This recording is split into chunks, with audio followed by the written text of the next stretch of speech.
What are your priorities at the IMF? In terms of Africa, what are you most focused on right now? Well, Africa is a continent of opportunity. And what we are focusing on is for this opportunity to be harnessed to the maximum. It is also a continent with many troubles. Therefore, we also have to be very mindful of risks, especially security risks. With the compact with Africa, our focus is on supporting these countries to have sound macroeconomic policies to improve investment climate and to show it to the rest of the world. And what we are seeing, just to speak with numbers, is that this concentrated effort from their side, from our side, is paying off.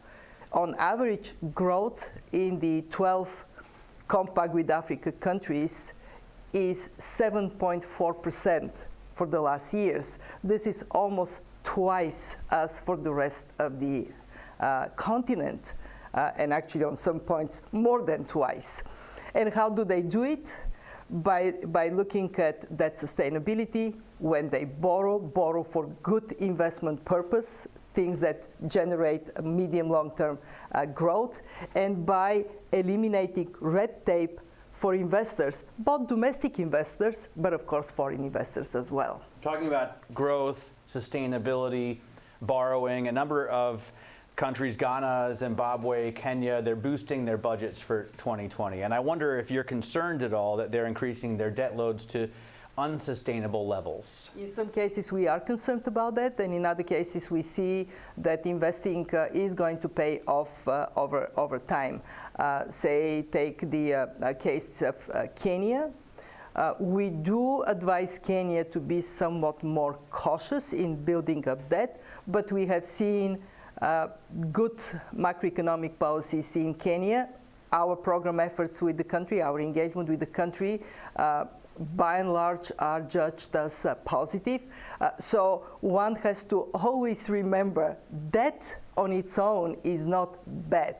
It is bad when it goes for the wrong things and when it goes with the speed that the economy cannot handle.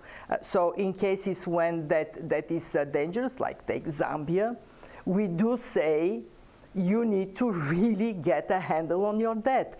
In other cases, like Ethiopia, we say you do need to renegotiate some of your debt because it is non-concessional for things that should be funded on a concessional basis.